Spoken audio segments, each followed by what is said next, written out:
Hello students, you coaching classes में आपका स्वागत है। आज का हमारा टॉपिक है क्लास 12 मैथ एनसीईआरटी में चैप्टर 4 देखेंगे स्टूडेंट सारणिक।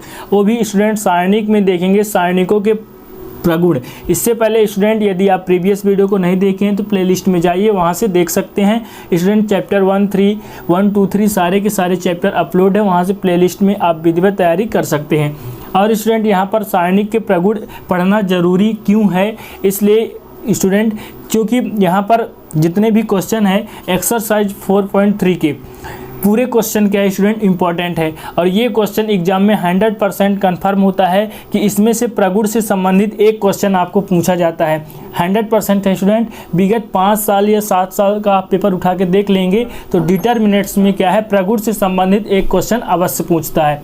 इसलिए सबसे पहले आप प्रगुण समझेंगे, फिर इससे संबंधित क्वेश्चन कराएंगे स्टूडेंट। यदि आपसे प्रगुण नहीं बनेगा तो क्वेश्चन आप नहीं कर पाएंगे, इसलिए इस वीडियो को आपको पूरा देखना है। तो चलिए पहला प्रगुण देख लेते हैं। सभी प्रगुण को विस्तृत तरीके से समझेंगे स्टूडेंट, सभी प्रगुण आपको समझ में आ जाएंगे। बस स्टूडेंट आपको देखना है। देखिए यहाँ पर स्टूडेंट सारे के सारे जितने भी प्रगुण हैं आपको नोट डाउन भी करके चलना है। किसी भी प्रगुण में आपको दिक्कत नहीं होनी चाहिए, सभी कॉन्सेप्ट क्लियर होने चाहिए। यदि एक भी प्रगुण में आपको दिक्कत हो गया स्टूडेंट, कन्फ्यूजन हो गया, तो आप क्वेश्चन सॉल्व नहीं कर पाएंगे। इसलिए स्टूडेंट इस प्रगुण को आप अच्छे से पढ़िए। देखिए सबसे पहला प्रगुण है आपके सामने, यहाँ पर लिखा है स्टूडेंट सारणिकों के प्रगुण। और पहला प्रगुण क्या है आपका कि यदि किसी सारणिक, अब देखिए स्टूडेंट किसी सारणिक यहाँ पर दिया गया है तो सबसे पहले हम क्या करते हैं स्टूडेंट, इसका इंट्रोडक्शन देखते हैं। देखिए सब कुछ पढ़ने से पहले स्टूडेंट, चाहे आप सारणिक पढ़ें या डिफरेंशियल स्टूडेंट इंटीग्रेशन कुछ भी पढ़ें, उसका इंट्रोडक्शन पढ़ना ज़रूरी होता है स्टूडेंट। उसका जो स्टूडेंट उसकी भूमिका है जानना बहुत आवश्यक होता है। इसलिए सबसे पहले हम देखेंगे कि सारणिक में पंक्ति पंक्ति स्तंभ और स्टूडेंट इससे संबंधित कि सारणिकों को सॉल्व कैसे किया जाता है। फिर इसके बाद देखेंगे प्रगुण के बारे में। यहाँ पर थोड़ी बेसिक चीज़ समझिए स्टूडेंट। मैंने ये बता दिया था आपको कि सारणिक और अवयव में डिफरेंस क्या होता है, आपने देखा होगा। हमें उम्मीद है स्टूडेंट कि आपकी तैयारी अच्छी चल रही होगी। अब देखिए स्टूडेंट, यदि आप सारणिक के बारे में थोड़ी स्टूडेंट यहाँ पर देख सकते हैं, आप जानते हैं फिर भी यहाँ पर आप देखिए स्टूडेंट कि यदि आपके पास सारणिक में एक ये कन्फर्म होना चाहिए कि ये वर्गाकार का होता है। यदि 3 पंक्ति है तो 3 स्तंभ होना चाहिए स्टूडेंट। अब देखिए स्टूडेंट वर्गाकार का मतलब तो आप समझ गए हैं। अब इसके बाद देखिए यदि आपके पास स्टूडेंट कोई भी यदि दिया गया है सारणिक, हम अंक दर्शाते हैं ताकि आपको समझने में कोई भी परेशानी नहीं होनी चाहिए, सारे डाउट क्लियर होना चाहिए। देखिए 3, 4, 5, 6, 9, 8, 3, 4, 2 इस प्रकार आपका दिया गया है। देखिए जो आपका सारणिक है स्टूडेंट 3 × 3 कोटि का है। कितने कोटि का है तो 3 × 3 कोटि का आपका सारणिक है। तो यहाँ पर हम क्या समझ रहे हैं कि सारणिकों को सॉल्व कैसे किया जाता है। तो जब यहाँ पर 3 × 3 कोटि का आपका क्या है सारणिक, और सारणिक हमेशा क्या होता है, वर्गाकार होता है, ये इसका रूल ही है। किंतु आप अवयव मैट्रिक्स में पढ़े थे कि वो वर्गाकार का नहीं होता, 2 × 3 कोटि भी उसकी हो सकती है स्टूडेंट। चलिए सबसे पहले देख लेते हैं स्टूडेंट। इतना तो आपको पता ही है कि जो क्षैतिज एलिमेंट प्रदर्शित किया गया है, दर्शाया गया है, उन्हें क्या कहते हैं, तो उन्हें पंक्ति कहा जाता है, जिन्हें स्टूडेंट इंग्लिश में रो कहा जाता है। और स्टूडेंट जो ऊर्ध्वाधर एलिमेंट है आप देख सकते हैं 3, 6 और 3, ये क्या है स्टूडेंट, ये आपके कहला जाएंगे स्तंभ, जिन्हें आप क्या कहा जाता है, कॉलम। तो 3 × 3 का मतलब ये होता है पहली वाली जो कोटि है स्टूडेंट स्तंभ कहलाती है और दूसरा वाला पंक्ति। अब देखिए चूँकि जो सारणिक होता है स्टूडेंट, सारणिक आपका वर्गाकार होता है, तो 3 × 3 का मतलब ये होता है पहली वाली पंक्ति स्तंभ, यानी कुछ भी आप मान सकते हैं। देखिए ये बताना जरूरी क्यों होता है, क्योंकि आप थोड़ी सी भी स्टूडेंट भूल गए तो ये क्या होता है, आपका डाउट क्लियर नहीं हो पाएगा, इसलिए ये सभी चीज़ बताना जरूरी होता है। अब देखिए यहाँ पर स्टूडेंट मैं आपको बताया था कि यदि आपका 3 × 3 कोटि का दिया गया है अवयव, और हम जितने भी प्रगुण पढ़ेंगे स्टूडेंट सभी 3 × 3 कोटि का मैट्रिक्स रहेगा। सॉरी स्टूडेंट मैट्रिक्स नहीं, हम डिटरमिनेंट्स पढ़ रहे हैं, तो सभी 3 × 3 कोटि का डिटरमिनेंट्स रहेगा। जितने भी प्रगुण हैं स्टूडेंट सभी प्रगुण में 3 × 3 कोटि का, और इससे संबंधित जितने भी क्वेश्चन हैं सारे 3 × 3 कोटि का ही आपको मिलेगा। अब देखिए इसको यदि सॉल्व करेंगे स्टूडेंट, सारणिकों को कैसे सॉल्व किया जाता है अब इसमें मैं ये बताता हूँ। तो सारणिक को इस प्रकार सॉल्व करते हैं स्टूडेंट कि यदि आपके पास यहाँ पर दिया गया है तो या कोई स्तंभ ले लेंगे या कि कोई एक पंक्ति लेंगे। या कि कोई पंक्ति लेंगे एक, या कि कोई एक स्तंभ लेंगे। ध्यान दीजिएगा स्टूडेंट, मैं ये कहा कि कोई एक पंक्ति लेंगे या कोई भी एक स्तंभ लेंगे। तो देखिए यहाँ पर पंक्ति स्तंभ दिया गया है, तो स्टूडेंट कोई भी एक पंक्ति स्तंभ लेने का मतलब ये है कि देखिए मैं एक ये वाला स्तंभ ले लेता हूँ। यहाँ पर स्टूडेंट आपको समझ में आए इसलिए मैं इसे डब्बे में पैक कर देता हूँ, लेकिन डब्बे में आपको पैक नहीं करना है। देखिए ये आपके पास हमने ये ले लिया स्टूडेंट, हमने क्या किया, ये ले लिया। अब देखिए हमने क्यों लिया है कि देखिए जब इसको सॉल्व करेंगे स्टूडेंट, देखिए हमने ये ले तो लिया। अब देखिए थ्री का गुणा करेंगे, देखिए ये वाला प्लस होता है और बीच वाला माइनस, फिर ये प्लस, इस तरह सॉल्व किया जाता है। कैसे, देखिए आगे आपको पूरा समझ में आ जाएगा। अब यहाँ पर स्टूडेंट 3 लेंगे। अब 3 लेने के बाद आपको पता है कि इसके सामने वाला ऊपर और इसके नीचे सामने वाला, यानी ऊर्ध्वाधर और क्षैतिज, ये सामने वाले जो एलिमेंट होते हैं सभी को क्या करते हैं, छोड़ देते हैं, और जो बच जाता है स्टूडेंट सभी को ले लेते हैं। तो यहाँ पर आपके पास क्या बच गया स्टूडेंट, तो ये बच गया 9 8, देखिए 9 8 और 4 2 बच गया, ये बच गया। ठीक, यहाँ पर ध्यान दीजिएगा स्टूडेंट। फिर इसके बाद ये प्लस हुआ तो प्लस, फिर एक माइनस, एक प्लस, एक माइनस, एक प्लस लेते हैं और प्लस से स्टार्ट करते हैं।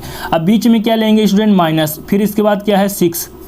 अब 6 के सामने वाला स्टूडेंट ये वाला, और 6 के सामने वाला ये पूरा ऊर्ध्वाधर, इनको छोड़ देंगे। बचा क्या, तो आपके पास बचा 4 5 और 4 2, ये 4 5 4 2 आपके पास बच गया। इसके बाद देखिए स्टूडेंट ये 3 एलिमेंट है, इसके बाद अब क्या लेंगे, प्लस, तो यहाँ पर प्लस ले लिया हमने। प्लस क्या लेंगे, 3 है तो 3। अब इसके सामने वाला पूरा एलिमेंट ये स्टूडेंट, और ये पूरे एलिमेंट को क्या कर देंगे, छोड़ देंगे, और बच क्या गया, तो 4 5 9 8 इतना बच गया। अब स्टूडेंट आपने जब सारणिक पढ़ा होगा, स्टार्ट किया होगा स्टूडेंट चैप्टर, हमने स्टार्ट जब किया था तो 2 गुणे 2 कोटि के बहुत से सारे स्टूडेंट सवाल को मैंने करवाया था ताकि आपको स्टूडेंट डाउट ना हो। तो देखिए यहाँ पर 2 गुणे 2 कोटि के सारणिक को कैसे किया जाता है सॉल्व, तो यहाँ पर 3 है आपका, ये स्टूडेंट इसको यहाँ पर कोष्टक लगा लेंगे। मैं बताया था कि सबसे पहले ये विकर्ण लिया जाता है स्टूडेंट, 9 को किससे गुणा करेंगे, 2 से, 9 को 2 से गुणा करेंगे, बीच में माइनस लिया जाता है, फिर 4 को 8 से गुणा करेंगे। ठीक, इस ट्रिक से आपको सॉल्व करना है। फिर बीच में यहाँ पर -6 है, फिर स्टूडेंट वही इस सबसे पहले ये वाला विकर्ण लेंगे तो 4 को 2 से गुणा करेंगे, 4 को 5 से गुणा करेंगे। इसके बाद देखिए प्लस स्टूडेंट 3 है, यहाँ पर 4 को पहले 8 से गुणा करेंगे, -9 को 5 से गुणा करेंगे। अब चलिए सॉल्व करते हैं आगे। तो यहाँ पर देखिए 3 यहाँ पर गुणा करेंगे तो 9 दूना 18, -8 चौको 32, और यहाँ पर -6 है, 4 दूना 8 और -4 पंचे 20। अब यहाँ पर देखिए +3 स्टूडेंट, 8 चौको 32 माइनस यहाँ पर 9 पन्ना कितना हो जाएगा, 45, ये हो गया। इसके बाद देखिए स्टूडेंट आगे किस प्रकार सॉल्व करना है, तो यहाँ पर आगे देखिए 3 है तो 3, इसके बाद 18 - 32 है स्टूडेंट। तो यहाँ पर आपको क्या करना है, 32 में सबसे पहले 18 घटा देना है। तो देखिए 32 में 18 घटाएंगे तो कितना आएगा, यहाँ पर -14 बच जाएगा, क्योंकि 32 में क्या है, माइनस है। फिर बीच में क्या है स्टूडेंट, माइनस है। फिर इसके बाद यहाँ पर कितना है, 6 स्टूडेंट, 6। अब देखिए यहाँ पर 8 - 20 करेंगे स्टूडेंट तो कितना होगा, यहाँ पर देखिए जब 8 घटा देंगे स्टूडेंट तो यहाँ पर माइनस कितना बचेगा, 12। फिर प्लस है 3, इसके बाद यहाँ पर घटाएंगे स्टूडेंट कितना होगा, सबसे पहले यहाँ पर माइनस हो जाएगा, क्योंकि बड़ी संख्या में माइनस, यहाँ पर 45। अब देखिए 45 में 32 आसानी से आप घटा सकते हैं, तो 5 में 2 गया तो 3, 4 में 3 गया तो 1, इतना बच जाएगा स्टूडेंट। अब इसको सॉल्व करेंगे तो देखिए 14 त्रिक -42 और यहाँ पर -6 और 12, तो 12 छक्का स्टूडेंट कितना होता है, तो यहाँ पर आप माइनस सबसे पहले प्लस कर लीजिए, 12 छः यहाँ पर स्टूडेंट 72, प्लस यहाँ पर क्या हो जाएगा स्टूडेंट, यहाँ पर प्लस माइनस और 13 तियाएँ 39। अब देखिए सबसे पहले माइनस वाला को जोड़ लीजिए, तो 9 2 11 की 1 हासिल आई 1, 4 3 7 और 1 क्या हो जाएगा, 8, और यहाँ पर माइनस प्लस 72। अब स्टूडेंट यहाँ पर माइनस है तो बड़ी संख्या में, तो यहाँ पर माइनस, और यहाँ पर 72 में क्या करना है स्टूडेंट, यहाँ पर 81 में 72 घटाना है आपको, यहाँ पर घटा दीजिए तो यहाँ पर बचेगा -9। इस प्रकार स्टूडेंट सारणिक का मान ज्ञात किया जाता है। तो हमें उम्मीद है कि आपको समझ में आया होगा स्टूडेंट। हमारा मकसद ये था स्टूडेंट यहाँ पर बताना कि सारणिक का मान कैसे ज्ञात किया जाता है। यदि आपको कोई डाउट हो तो आपको क्लियर होना चाहिए। इस प्रकार स्टूडेंट आपने देखा। अब हम स्टूडेंट प्रगुण से स्टार्ट करते हैं।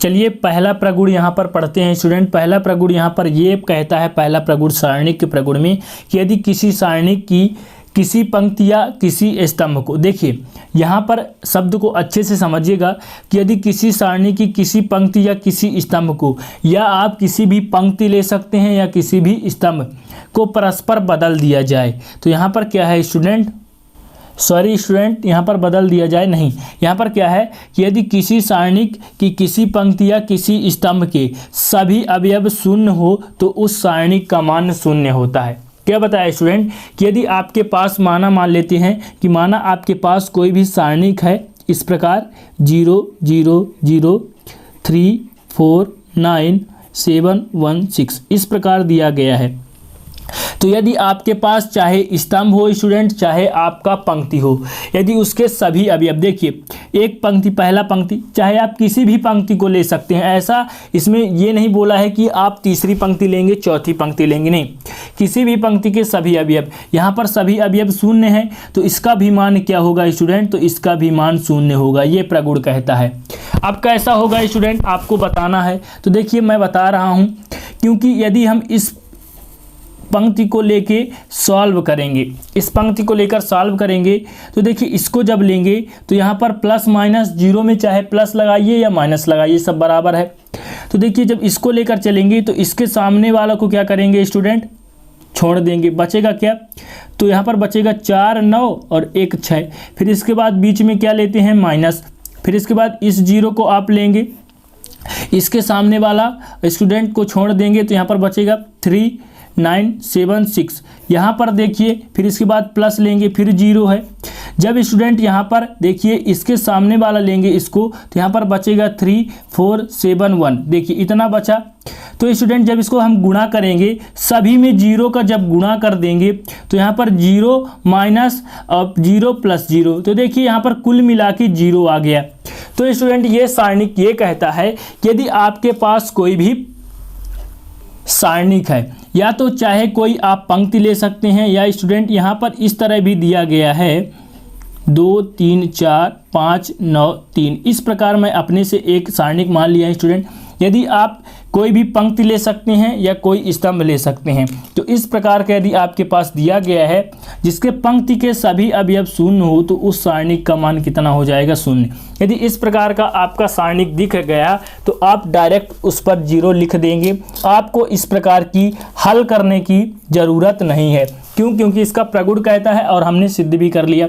तो स्टूडेंट हमें उम्मीद है कि आप समझ गए होंगे, चाहे कोई पंक्ति हो स्टूडेंट, चाहे कि कोई स्तंभ हो, तो सभी अवयव यदि शून्य है, देखिए यदि आपके पास इस प्रकार भी दिया गया है 2 4 6 9 3 2 0 0 0, तो देखिए इसका ये पंक्ति है तो ये सभी अवयव हैं 0, चाहे कोई पंक्ति या स्तंभ उसके सभी अवयव 0 है, तो यहाँ पर क्या कहलाएगा, तो स्टूडेंट यहाँ पर इसका भी मान 0 होगा। तो पहला प्रगुण स्टूडेंट आपको समझ में आया होगा कि यदि किसी सारणिक कि किसी पंक्ति, किसी सारणी की किसी पंक्ति या किसी स्तंभ के सभी अवयव शून्य हो तो उस सारणी का मान शून्य होगा। तो स्टूडेंट यहाँ पर आपने देखा कि पहला एग्जाम्पल हमारा था स्टूडेंट यहाँ पर, तो इसका ये पंक्ति जो है 0 है तो इसलिए इसका 0, सभी अवयव 0 होना चाहिए, चाहे वह कोई भी स्तंभ। देखिए एक एग्जाम्पल स्टूडेंट और आपको बता रहा हूँ कि यदि आपके पास इस प्रकार का भी है, चाहे कोई भी स्तंभ हो सकता है 5 9 3 4 2 6 0 0 0, देखिए ये तीसरा स्तंभ के सभी अवयव 0 है ना, तीसरा स्तंभ के सभी अवयव 0 है, तो यहाँ पर क्या हो जाएगा, यहाँ पर देख सकते हैं आप, तो सारणी का मान, पूरे सारणी का मान 0 हो जाता है।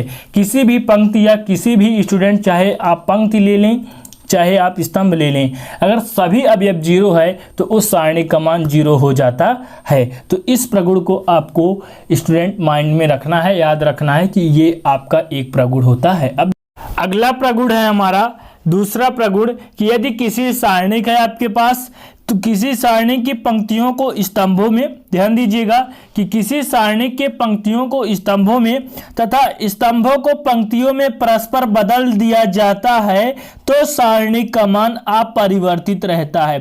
अपरिवर्तित का मतलब ये है कि सारणी में कोई भी इफेक्ट नहीं पड़ता, कोई भी प्रभाव नहीं पड़ता, वह सारणी वैसे ही रहता है स्टूडेंट जिस प्रकार पहले था जब हम नहीं बदले थे। तो ध्यान दीजिएगा कि दूसरा प्रगुण क्या है। दूसरा प्रगुण ये कहता है कि मान लीजिए कोई आपके पास सारणिक है, ठीक, मान लीजिए, मान लेते हैं, माना आपके पास सारणिक है। हम बताए थे कि यहाँ पर 3 गुणे 3 कोटि का होना चाहिए। A1 यहाँ पर है, B1 C1, ये पहली पंक्ति हो गई स्टूडेंट, B1 C1। फिर दूसरी पंक्ति आप यहाँ पर देखिए A2 B2 C2। तीसरी पंक्ति देखिए A3 B3 C3।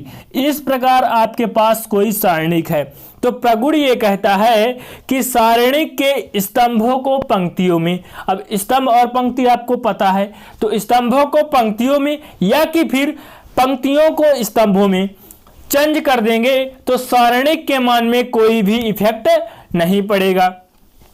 अब देखिए स्टूडेंट, यहां पर हम क्या करते हैं, अब सारणिक भी सॉल्व करते आपसे बनता है कि कोई भी पंक्ति लेंगे या स्तंभ और उसके सामने वाला अवयव को छोड़ देंगे। कैसे स्टूडेंट, देखिए यहां पर हम आपको सॉल्व करके बताएंगे, चाहे वीडियो जितना भी लंबा हो जाए स्टूडेंट आपको समझ में आना चाहिए। अब देखिए यहां पर मैं पहला पंक्ति ले लेता हूं स्टूडेंट, देखिए आपको समझ में आना चाहिए, इसलिए स्टूडेंट इसको क्या कर देते हैं, यहां पे हाईलाइट कर देते हैं। तो मान लीजिए हम ये पंक्ति ले लेते हैं A1 B1 C1। तो चाहे आप कितना भी स्टूडेंट कोई भी ले लीजिए पंक्ति या स्तंभ, सारणिक का जो मान है उतना ही आएगा। ले लेते हैं और जब इसको सॉल्व करेंगे स्टूडेंट, A1 लिया है हमने A1, तो इसके सामने वाला स्टूडेंट क्या है, इसके सामने वाला स्तंभ और ये पंक्ति छोड़ देंगे, बचेगा क्या, तो बच जाएगा B2 C2 B3 C3 बच गया। इसके बाद देखिए यहाँ पर स्टूडेंट क्या है, इसके बाद B1 लेते हैं, तो यहाँ पर आपको पता है स्टूडेंट, क्या पता है आपको कि ये जो होता है पहले प्लस इसके बाद माइनस फिर प्लस, ठीक, इस तरह का क्रम इसका सीक्वेंस जो है चलता है, पहले प्लस फिर माइनस फिर प्लस फिर माइनस फिर प्लस, ठीक। तो एक बार हमने प्लस ले लिया, बाद में हम क्या करेंगे, माइनस लेंगे और B1 को सॉल्व कर रहे हैं स्टूडेंट। इसके बाद देखिए स्टूडेंट कि B1 के सामने वाले ये सभी को तो छोड़ेंगे ही, पर इसके सामने वाले स्तंभ को भी छोड़ देंगे। तो आपके पास बचा क्या, A2 C2 A3 C3, इतना बच गया A2 C2 A3 C3, ठीक। फिर इसके बाद स्टूडेंट प्लस माइनस प्लस, अब क्या लेंगे हम, प्लस लेंगे, ठीक। इसके बाद देखिए, इसके बाद आपको करना क्या है कि यहाँ पर C1 लेना है, C1 हमने ले लिया। तो जब C1 को सॉल्व करेंगे स्टूडेंट, तो C1 के सामने वाला और ये सामने वाला को क्या करेंगे, छोड़ देंगे। तो यहाँ पर स्टूडेंट हमने छोड़ दिया। इसके बाद बच क्या गया, तो A2 B2 A3 B3, इतना बच गया। तो इतना हमने क्या किया, लिख लिया, ठीक है। इसके बाद देखिए आगे कि A1, अब देखिए यहां पर 2 गुणे 2 कोटि का यहां पर क्या हो गया, आपको एक डिटरमिनेंट्स मिल गया स्टूडेंट, सारणिक मिल गया। तो 2 गुणे 2 कोटि का गुणा कैसे करते हैं ये आपने फर्स्ट लेक्चर में देखा था स्टूडेंट, कई सारे एग्जाम्पल हम सॉल्व किए थे। तो यहां पर सबसे पहले ये वाला विकर्ण लेते हैं। तो देखिए स्टूडेंट B2 का गुणा C3 के साथ होगा, ठीक। इसके बाद देखिए यहां पर स्टूडेंट, यहां पर क्या होगा, बीच में माइनस होता है और यहां पर क्या होगा, B3 का गुणा C2 के साथ कर दीजिए या C2 का B3 से, तो B3 का गुणा C2 के साथ होगा। फिर इसके बाद देखिए माइनस B है स्टूडेंट, तो हमने माइनस B लिख दिया। ध्यान दीजिएगा कि ये फिर से 2 गुणे 2 कोटि का व्यू है। सबसे पहले ये वाला विकर्ण लेंगे ना, तो A2 का गुणा C3 से होगा, बीच में माइनस, फिर यहां पर क्या होगा, A3 का गुणा C2 से होगा। इसके बाद देखिए आपको समझ में आया स्टूडेंट। इसके बाद देखिए प्लस यहाँ पर क्या हो जाएगा C1, क्या हो जाएगा प्लस C1। यहाँ पर देखिए कि यहाँ पर क्या करना है, पहले इस वाले विकर्ण को गुणा कीजिए, तो यहाँ पर क्या हो जाएगा A2 माइनस क्या हो जाएगा A2 का गुणा, सॉरी यहाँ पे माइनस नहीं होगा, A2 का गुणा B3 के साथ होगा, फिर बीच में माइनस, और यहाँ पर A3 का गुणा B2 के साथ होगा। देखिए स्टूडेंट यहाँ पे आपको कंफ्यूज होने की ज़रूरत नहीं है, क्योंकि हमने स्टूडेंट 2 गुणे 2 कोटि के अवयवों का गुणा कर दिया यहाँ पे जो निकाला। तो देखिए प्रगुण क्या कहता है कि यदि कोई आपके पास सारणिक है स्टूडेंट, क्या है, यदि कोई आपके पास सारणिक है तो पंक्तियों को स्तंभों में और स्तंभों को पंक्तियों में बदल दें तो सारणिक का मान अपरिवर्तित रहता है, सारणिक के मान में कोई परिवर्तन नहीं होता। तो अभी हमने एक सारणिक लिया और उसको सॉल्व कर दिया, इसके बाद इसको स्टूडेंट आगे आप सॉल्व कर नहीं सकते, कर सकते हैं, तो इसको आप नहीं कर सकते हैं स्टूडेंट। इसलिए यहाँ पर आपको करना क्या है, तो यहाँ पर क्या करना है, देखिए स्टूडेंट मैं ये बोला कि इसको आगे सॉल्व नहीं कर सकते, इसलिए देखिए आगे अब क्या करेंगे, स्तंभों को पंक्तियों में बदल दीजिए या पंक्तियों को स्टूडेंट क्या करना है, स्तंभों में बदलना है। तो यहाँ पर आपके पास दिया गया था, तो देखिए हम क्या करते हैं कि ये जो पंक्ति है इसको स्तंभ में बदल देते हैं, इसके बाद सॉल्व करते हैं तो देखते हैं कि सारणिक के मान में कुछ परिवर्तन हुआ कि नहीं। देखिए स्टूडेंट पंक्ति में A1 B1 C1 था, उसको स्तंभ में चेंज करते हैं, A1 यहाँ पे B1 और यहाँ पे C1, यहाँ पे A2 B2 C2 स्टूडेंट, फिर A3 B3 और C3। हमने क्या कर दिया, पंक्ति को स्तंभ में चेंज कर दिया जिसको स्टूडेंट लेकर चला था। और स्टूडेंट जब हम क्या करेंगे, इसको चेंज करेंगे स्टूडेंट, तो ये क्या कहलाएगा परिवर्त, क्योंकि हमने पढ़ा था स्टूडेंट इसमें अव्यूह में कि यदि पंक्ति को स्तंभ में बदल दे और स्तंभ को पंक्ति में बदल दें तो स्टूडेंट यहाँ पर क्या होता है कि परिवर्त लग जाता है। इसके बाद देखिए अब हम यहाँ पे सॉल्व करेंगे तो लगभग दोनों का मान बराबर आएगा, यानी अपरिवर्तित होगा। देखिए यहाँ पर स्टूडेंट हम क्या करते हैं, इस स्तंभ को लेकर क्या करेंगे, सॉल्व करेंगे। क्यों स्टूडेंट, क्योंकि हमने A1 B1 C1 लिया था, तो यहाँ भी A1 B1 C1 लेंगे, तब न जाके स्टूडेंट यहाँ पर जो आपका A1 स्टूडेंट यहाँ पे जो आया है A1 और यहाँ पे B1 और यहाँ पे C1 तो बराबर आएगा। तो देखिए यहाँ पर सबसे पहले A1 निकालिए, A1 निकालेंगे तो इसके सामने वाला और इसके सामने वाला को स्टूडेंट क्या करेंगे, छोड़ देंगे। तो आपके पास बचा क्या, तो बचा B2 और क्या बचा C3, B2 C3 माइनस यहाँ पर बचा क्या स्टूडेंट B3 C2, तो B3 C2। फिर इसके बाद यहाँ पर ये सीक्वेंस कैसा रहेगा स्टूडेंट, आपको पता है कि ये सीक्वेंस कैसे रहेंगे, कौन सा सीक्वेंस स्टूडेंट, कि यहाँ पर पहले प्लस फिर माइनस और फिर प्लस। इसके बाद हमको लेना क्या है, तो यहाँ पर स्टूडेंट ये A1 था, इसके बाद माइनस B1, B1 के सामने और ये सामने छोड़ देंगे, बचा क्या, A2 बचा और C3 बचा, क्या बचा स्टूडेंट A2 C3 माइनस यहाँ पर A3 C2, तो A3 C2, फिर स्टूडेंट प्लस C1, ये C1, इसके सामने वाला और इसके सामने वाला को छोड़ देंगे, बचा क्या, तो यहाँ पर बचा A2 और B3 और B3, और बीचवा में क्या बचा स्टूडेंट, तो बीच में बचा माइनस और क्या बचा स्टूडेंट, यहाँ पर देखिए माइनस बचा और यहाँ पर बचा A3 student B2, A3 B2, इतना बच गया स्टूडेंट। तो यहाँ पर आप देख सकते हैं कि दूसरा प्रगुण क्या कहता है कि यदि सारणिक के पंक्तियों को स्तंभों में या स्तंभों को पंक्तियों में बदल दिया जाए फिर भी सारणिक का जो मान है वह अपरिवर्तित रहता है, मतलब कि परिवर्तित नहीं होता। तो यहाँ पर आप देख सकते हैं A1 B2 C3 B2 C3 minus minus B3C2 B3C2 minus B1 A2C3 A2C3 minus A3 A3C2 A3C2 C1 A3B3 A2B3 sorry यहाँ पर A2 होगा स्टूडेंट, जब हमने गुणा किया है A2 को यहाँ पर B3 के साथ। इसके बाद A3B2।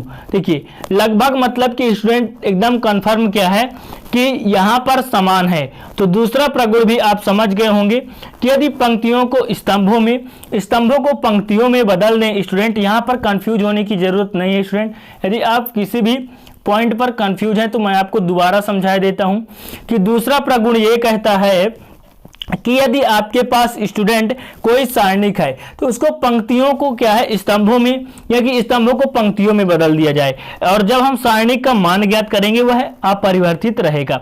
तो जब हम आगे इससे संबंधित क्वेश्चन सॉल्व करेंगे स्टूडेंट तो आपको समझ में आना चाहिए कि ये जो क्वेश्चन है किस प्रगुण से संबंधित है और ये नियम सही है या नहीं। तो देखिए इसको स्टूडेंट हमने क्या किया, ये जो सारणिक था इसको सॉल्व किया तो हमारे पास इतना आया।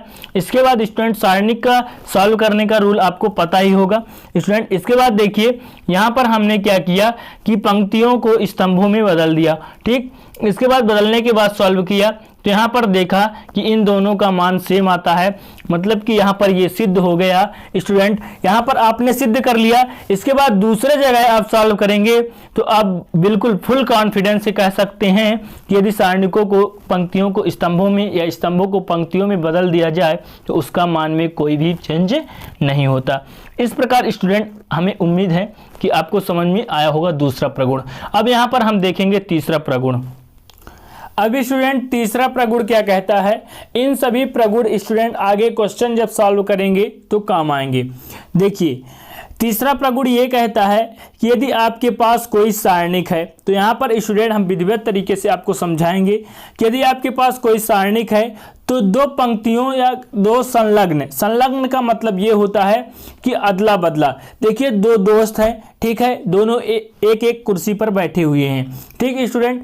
तो क्या करते हैं, पहले वाले को दूसरे के कुर्सी में और दूसरे वाले को पहले की कुर्सी में यदि आप बैठा दें तो यहाँ पर क्या होगा स्टूडेंट, सारणिक में क्या होता है, यदि पहले पंक्ति को दूसरे पंक्ति में और दूसरे पंक्ति को पहले पंक्ति में, इसका मतलब ये हुआ कि हम दो को परस्पर बदल दें, एक्सचेंज जिसे कहा जाता है स्टूडेंट, ठीक। तो जब हम बदल दें तो यहाँ पर क्या होता है कि बदलने वाला और जो पहले था स्टूडेंट जो दिया गया था, तो इन दोनों में इतना थोड़ी डिफरेंस आता है कि बदल देने पर माइनस आ जाता है। कैसे माइनस आ जाता है मैं आपको सॉल्व करके स्टूडेंट यहाँ पर प्रयोग करके दिखाऊंगा। देखिए मान लीजिए कि माना मान के चलते हैं, माना आपके पास कोई सारणिक है। देखिए यहाँ पर स्टूडेंट सारे के सारे 3 गुणे 3 कोटि की होनी चाहिए। तो A1 B1 C1 यहाँ पर माना मान के चले हैं A2 B2 C2 A3 B3 C3, ये आपके पास सारणिक है। अब इसको सॉल्व करेंगे और फिर बदलने के बाद सॉल्व करेंगे, तब यहाँ पर हम डिफरेंस देखेंगे कि ये डिफरेंस क्या होता है। तो चलिए सबसे पहले हम इसको सॉल्व कर लेते हैं स्टूडेंट। तो इसको हमने क्या किया था स्टूडेंट, सॉल्व किया था। तो यहाँ पर आप देखे हैं ऊपर, तो हमने क्या किया था कि ये जो पंक्ति लिया था स्टूडेंट A1 B1 C1, तो इसको हमने सॉल्व किया था। तो आप यहाँ पर कर लेंगे स्टूडेंट। यहाँ से मैं यहाँ पे क्या कर रहा हूँ, आपको डायरेक्ट लिख के दिखा रहा हूँ स्टूडेंट कि कैसे लिखते हैं। अब देखिए यहाँ पे मैं आपको दूसरे प्रगुण में स्टूडेंट A1 B1 C1 पंक्ति का सॉल्व करके दिखाया था कि A1 का करते हैं तो इसके सामने वाला को छोड़ देते हैं, फिर इसका गुणा इसके साथ, बीच में माइनस और इसका गुणा इसके साथ। इसके बाद ये कौन सा सीक्वेंस में चलते हैं, प्लस माइनस प्लस।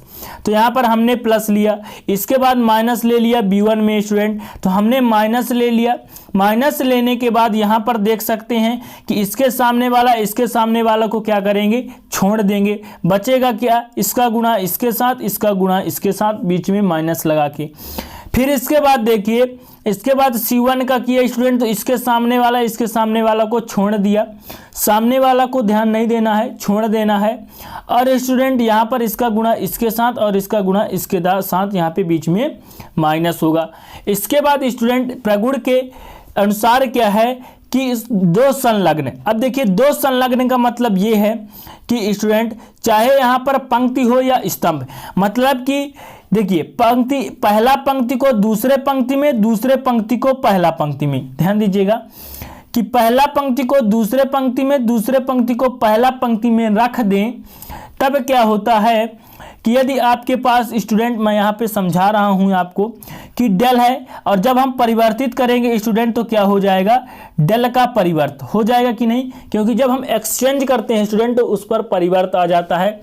तो इसको इस प्रकार इसलिए दर्शाया जाता है क्योंकि पता चल सके कि मैं आपके सारणिक में स्टूडेंट जो दिया गया था उसको कुछ परिवर्तन किए हैं।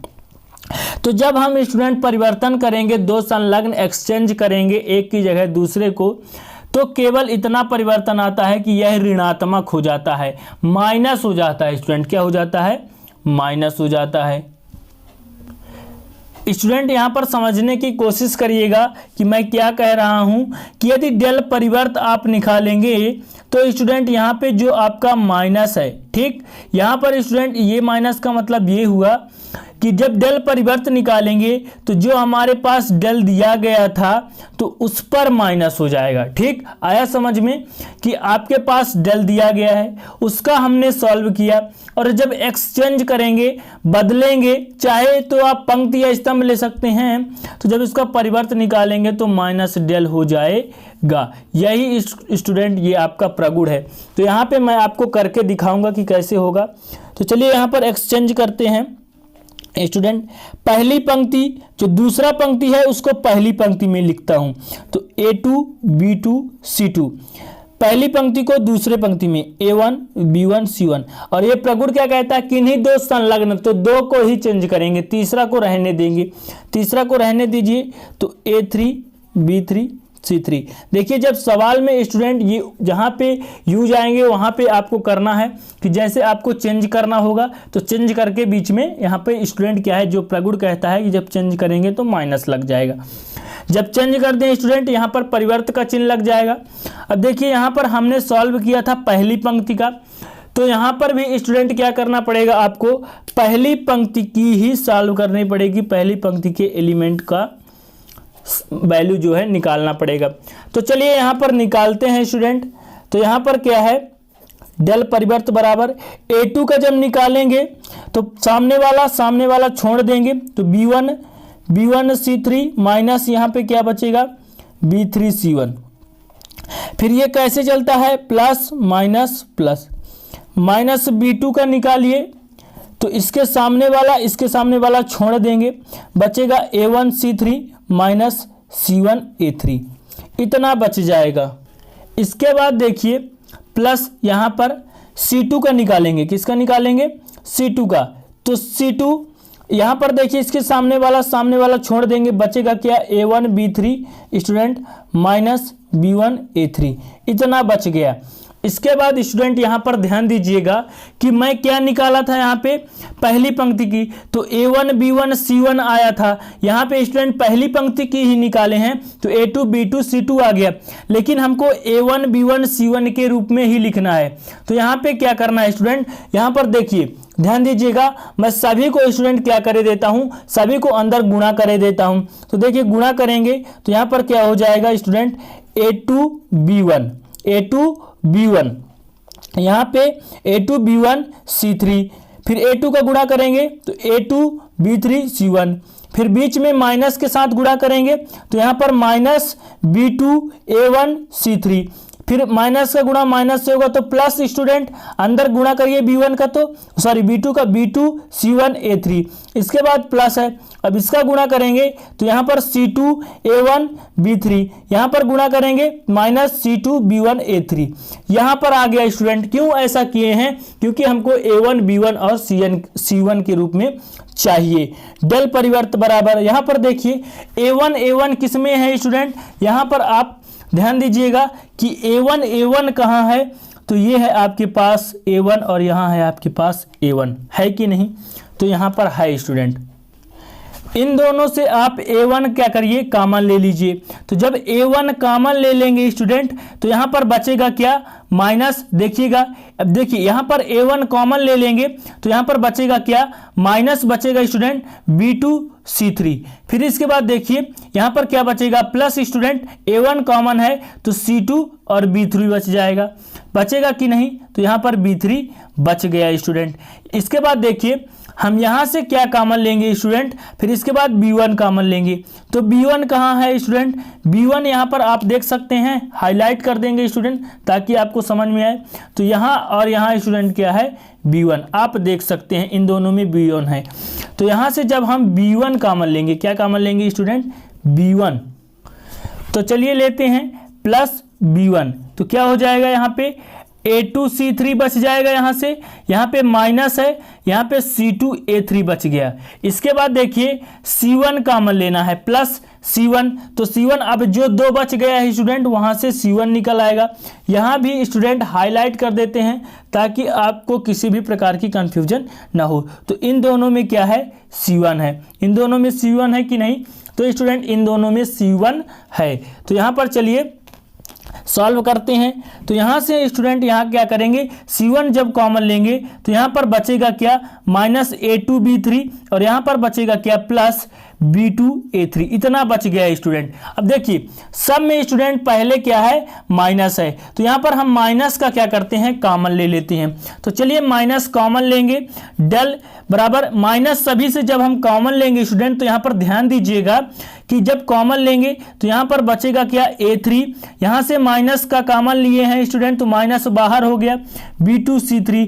यहाँ से जब माइनस कॉमन लेंगे तो प्लस वाला क्या हो जाएगा, माइनस, क्योंकि माइनस से गुणा करेंगे तो माइनस माइनस प्लस, तो C2B3। इसके बाद स्टूडेंट यहाँ से क्या हो जाएगा, यहाँ क्या हो जाएगा, माइनस कॉमन लिए हैं तो स्टूडेंट माइनस हो जाएगा, क्योंकि माइनस को जब अंदर गुणा करेंगे तो प्लस हो जाएगा, B1। इसके बाद स्टूडेंट ये बीच में माइनस है तो इसको रहने देते हैं, A2C3 माइनस C2A3। इसके बाद देखिए यहाँ से भी कॉमन लिए हैं तो प्लस C1। देखिए स्टूडेंट यहाँ पे क्या चेंज करेंगे, जब ये सभी गुणा में है स्टूडेंट तो किसी एक को चेंज करते हैं। तो यहाँ पे क्या होगा, A2C3 और स्टूडेंट यहाँ पे क्या हो जाएगा, देखिए बीच में माइनस, स्टूडेंट B2A3 ये हो जाएगा। A2B3 है स्टूडेंट, ध्यान दीजिएगा यहाँ पे इतना स्टूडेंट है कि कंफ्यूजन भी हो सकता है, इसलिए यहाँ पर स्टूडेंट आसानी पूर्वक सॉल्व करना है आपको। अब देखिए स्टूडेंट जो हमने सॉल्व किया तो डेल स्टूडेंट यहाँ पर परिवर्त का स्टूडेंट निकाला। तो देखिए यहाँ पर आप देख सकते हैं स्टूडेंट कि जो आपके पास दिया गया था तो उसका मान निकल कर के आ गया, मतलब जो सारणिक पहले आपके पास दी गई थी उसको सॉल्व किया था मैंने, तो इतना ही आपके पास आया था स्टूडेंट, इतना आया था। तो उसके जगह में आप क्या लिख सकते हैं, देखिए इस माइनस को छोड़कर स्टूडेंट इन सभी के जगह में आप क्या लिख सकते हैं, डेल लिख सकते हैं।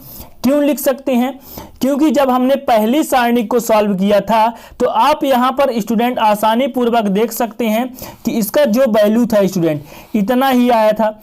यहां पर देखिए आप कि जब हमने डेल ज्ञात किया था, तो जब स्टूडेंट डेल ज्ञात किया था तो यहाँ पर मिला लीजिएगा कि स्टूडेंट A1 यहाँ पर B2C3 minus B3C2 minus B1 student A2C3 minus A3C2 plus C1 A2B3 minus A3B2। अब देखिएगा स्टूडेंट जब परिवर्त किया हमने, यहाँ पर देखिए जब मैं आपको शुरू में बताया था कि किन्हीं दो संलग्न को परिवर्त करना, तो पहले स्टूडेंट यहाँ पर हमने सॉल्व किया था कैसे, बिना परिवर्त किए, और फिर स्टूडेंट हमने इतना आया था। इसके बाद हमने क्या किया कि परिवर्त करके हम सॉल्व किए। यहाँ पर आप देखिए तो जब स्टूडेंट हमने सॉल्व किया तो इन दोनों का मान देख सकते हैं माइनस के अलावा लगभग बराबर है स्टूडेंट, कन्फर्म ही बराबर है, तो इसका जगह में आप डेल लिख सकते हैं। यही आपका दूसरा प्रगुण कहता है, सॉरी स्टूडेंट तीसरा प्रगुण हम पढ़ रहे हैं, यही आपका तीसरा प्रगुण कहता है। हमने प्रयोग करके दिखाया कि तीसरा प्रगुण में किस प्रकार होता है स्टूडेंट। एक बार और ध्यान दीजिएगा, मैं आपको दोबारा स्टूडेंट यहाँ पे एक्सप्लेन कर रहा हूँ कि देखिए प्रगुण ये कहता है तीसरा कि यदि आपके पास कोई भी सारणिक है, ठीक, यदि कोई भी सारणिक है स्टूडेंट, जब आप उसको चेंज करते हैं, चेंज का मतलब कि मैंने आपको बताया कि यदि दो व्यक्ति हैं स्टूडेंट, यहाँ पर ये है कि देखिए 3 गुणे 3 कोटि की है, तो ये पहली कोटि दूसरी कोटि पहली पंक्ति दूसरी पंक्ति तीसरी पंक्ति, इस प्रकार यानी 3 व्यक्ति यहाँ पर बैठे हुए हैं स्टूडेंट। तो यहाँ पर किन्हीं 2 को करना है, तो ये दूसरा वाला पहले के और पहला वाला दूसरे के स्थान पर बैठ जाए। तो यहाँ पर इसी प्रकार चेंज करना है कि पहली पंक्ति दूसरे की, दूसरी पंक्ति पहली की, या कि फिर पहली तीसरी की, तीसरी पहली। स्तंभ को भी बदल सकते हैं, पहली दूसरी की, दूसरी पहली की, पहली तीसरी की, तीसरी पहली की, दूसरी तीसरी की, तीसरी दूसरी की। इस प्रकार स्टूडेंट कर सकते हैं, किन्हीं 2 को ही चेंज करना है। ठीक, जब हम आप चेंज करेंगे तो उसको परिवर्त हो जाएगा स्टूडेंट। और ये जब परिवर्त क्यों होगा, क्योंकि हम चेंज करते हैं, आपने पढ़ा था आप व्यू में भी। तो जब स्टूडेंट ये परिवर्त हो जाएगा और उसको सॉल्व करेंगे तो ये किस में हो जाएगा, केवल और केवल जो हमारे पास सारणिक दिया गया था उसमें माइनस लग जाएगा। यही आपका तीसरा प्रगुण है कि उसमें क्या होगा, माइनस लग जाएगा स्टूडेंट। तो यही होगा कि जब हम सारणिक को सॉल्व करेंगे, जब एक्सचेंज करेंगे तो वहां पर माइनस लेंगे। यही आपका तीसरा प्रगुण है स्टूडेंट। तो उम्मीद करता हूं कि ये प्रगुण भी आपको समझ में आया होगा। अब देखेंगे स्टूडेंट प्रगुण नंबर 4। अगला क्वेश्चन है स्टूडेंट यहाँ पर अगला प्रगुण ये है आपका कि चौथा प्रगुण देखेंगे कि यदि किसी सारणी की कोई 2 पंक्तियां हैं, क्या है कि यदि कोई सारणिक है, आपके पास 2 पंक्तियां या 2 स्तंभ सर्वसम हो। अब यहाँ पर सर्वसम का भी मतलब आपको पता होना चाहिए। देखिए सर्वसम का मतलब ये है कि जो आपके पास पहली पंक्ति में दी गई है वही आपके पास दूसरी पंक्ति में होनी चाहिए। स्तंभ भी हो सकते हैं स्टूडेंट, यहाँ पर स्तंभ के लिए भी बोला गया है, या तो पंक्ति ले सकते हैं या तो स्तंभ। इसका मतलब ये हुआ स्टूडेंट कि यदि कोई सारणिक है आपके पास, कोई 2 पंक्ति या स्तंभ सर्वसम हो मतलब बराबर हो, तो सारणिक का मान 0 होगा। कैसे स्टूडेंट, इसको कई एग्जाम्पल के द्वारा समझेंगे स्टूडेंट, ताकि ये स्टूडेंट क्या है कई सारे क्वेश्चन में आता है। इंपॉर्टेंट प्रगुण है स्टूडेंट, चौथा प्रगुण स्टूडेंट, सारे क्वेश्चन में आपको लगाना पड़ेगा स्टूडेंट, सारे क्वेश्चन में आपको ये चौथा प्रगुण क्या है उपयोग करना पड़ेगा। तो देखिए यहाँ पर माना मान लेते हैं कि माना आपके पास स्टूडेंट क्या है, कोई सारणिक है। तो यहाँ पर स्टूडेंट लेकर चलते हैं कि A1 B1 C1। यहाँ पर क्या बोला है, कोई 2 पंक्ति है कोई 2 स्तंभ। तो 2 पंक्ति को क्या ले लेते हैं हम, सब बराबर ले लेते हैं। तो जो पहली पंक्ति में है वही दूसरी पंक्ति में ले लीजिए, तो हमने ले लिया। तीसरी पंक्ति में दूसरा कुछ ले लेते हैं स्टूडेंट, यहाँ पर हमने दूसरा कुछ ले लिया। तब बोला है कि इस सारणिक का मान जो है 0 होगा। क्यों होगा, हम आपको प्रयोग करके दिखाएंगे। यहाँ पर स्टूडेंट क्या है कि देखिए यहाँ पर बोला है कि सर्वसम हो, तो ये दोनों पंक्ति आप देख सकते हैं कि सर्वसम है। क्या है, सर्वसम है यानी समान है। अब स्टूडेंट क्या करते हैं, अब हम इन दोनों को क्या करेंगे, बदल देंगे। और जब स्टूडेंट बोला है कि बदलेंगे, किसी एक पंक्ति को बदलेंगे, तो बदल देते हैं। देखते हैं स्टूडेंट, जब बदलेंगे तो बीच में क्या हो जाता है स्टूडेंट, बीच में नहीं, सारणिक में माइनस आ जाता है। आपने अभी तीसरी प्रगुण में पढ़ा। तो यहाँ पर देखिए बदल दीजिए, एक को दूसरे में, दूसरे को एक गो में, फिर भी कोई इफेक्ट नहीं पड़ेगा। इसको इसमें लिख दीजिए, इसको इसमें, कोई भी इफेक्ट नहीं पड़ेगा। देखिए A1 B1 C1, A1 B1 C1, कोई इफेक्ट नहीं पड़ा। A3 B3 C3, कोई इफेक्ट नहीं पड़ा स्टूडेंट। और यहाँ पे क्या होता है कि जब हम चेंज करते हैं स्टूडेंट, तो यहाँ पर माइनस आ जाता है, आपने तीसरी प्रगुण में देखा। और जो कि स्टूडेंट किसके बराबर है, ये स्टूडेंट इसके बराबर है, इसके बराबर है, तो यहाँ पर डेल लिख सकते हैं। और स्टूडेंट यहाँ पर जब हम चेंज किए हैं तो माइनस डेल भी लिख सकते हैं, क्योंकि जब हम इसको इसमें चेंज करेंगे, इसको इसमें, तो माइनस आ जाता है। आपने तीसरी प्रगुण में पढ़ा स्टूडेंट, तो यहाँ पर माइनस लिखेंगे। और यहाँ पर स्टूडेंट, यहाँ पर जो डेल का परिवर्त है वो किसके बराबर है, डेल के बराबर है। तो यहाँ पर डेल लिख सकते हैं इसके जगह में, बराबर माइनस डेल है। जब इसको पक्षांतर करेंगे तो डेल प्लस डेल बराबर 0 और 2 डेल बराबर 0, और यहाँ पर स्टूडेंट क्या हो जाएगा, डेल बराबर 0। तो यहाँ पर आपने देखा है स्टूडेंट कि यदि कोई 2 पंक्ति या कोई 2 स्तंभ सर्वसम है तो सारणिक का मान कितना होता है, जीरो होता है। देखिए अगला एग्जाम्पल हम देख लेते हैं। यहाँ पर अगला एग्जाम्पल के माध्यम से भी हम समझ सकते हैं कि यदि आपके पास इस प्रकार दिया गया है 3 2 4 3 2 4 1 6 2।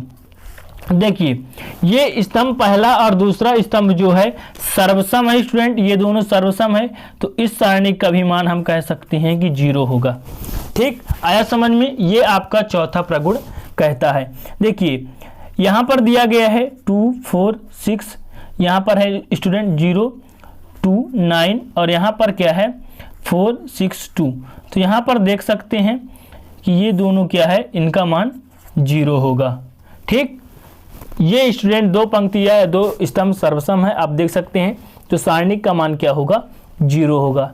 इस प्रकार हमें उम्मीद है कि आपको समझ में आया होगा स्टूडेंट। अब हम देखेंगे स्टूडेंट अगला प्रगुण। प्रगुण नंबर 5 है प्रॉपर्टीज नंबर 5 कि यदि किसी सारणी की किसी पंक्ति या स्तंभ के सभी अवयवों को किसी संख्या से गुणा कर दिया जाए तो सारणी के मान में भी उस संख्या से गुणा हो जाता है।